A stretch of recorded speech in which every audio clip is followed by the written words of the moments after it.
সকালবেলায় তো রোজ রুটি তরকারি পরোটা নানা রকম নিয়ে খাই। আজকে বিকেলবেলা আমার খিদে পেয়েছে। আজকে সবাই নাকি বাইরের টিফিন খাবে, আর আমার এটা খুব বাইরের ভালো লাগে না।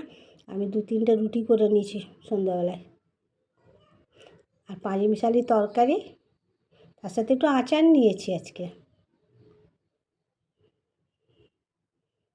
এই দেখো আচারটা নিলাম।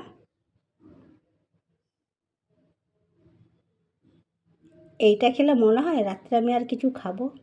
আমার সন্ধ্যার টিফিনটাই আজকে রাত্রের কাজে লেগে যাবে।